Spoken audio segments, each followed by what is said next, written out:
வணக்கம்ப்பா.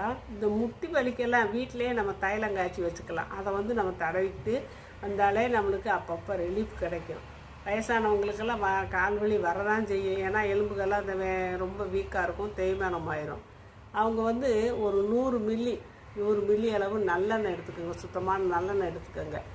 எடுத்துக்கிட்டு அதில் முடக்கத்தான் இலை, தூதுவளை இலை, தும்பை இலை, கொய்யா இலை, எருக்கை இலை எல்லாத்தையும் ஒரே அளவாக இப்படி எருக்கை இலையெல்லாம் ஒடிச்சு இவ்வளோ இருக்குன்னா பார்த்து நிதானமாக வச்சுக்கோங்க. எல்லாம் ஒரே அளவாக இவ்வளோ இருக்கிறாப்புல எடுத்து கொஞ்சோண்டு கத்தாழை ஜெல்லு இருக்கு இல்லையா, அது இவ்வளோ தண்டி எடுத்து அதுக்குள்ளே போட்டு நல்லா காய்ச்சிருங்க. நீர் சத்து வட்டுற வரைக்கும் காய்ச்சிட்டு அதை வடித்து அந்த சூட்டோட பச்சை கற்பூரத்தை இவ்வளோ தண்டி போட்டு நல்லா கரைச்சி விட்டோம்னா கரைஞ்சிரும்.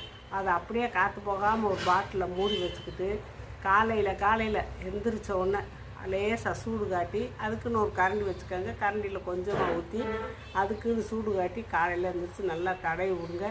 தடவி விட்டால் உங்களுக்கு இந்த முட்டி வலியெல்லாம் தீரும்ப்பா. தூதுவளை, முடக்கத்தான்,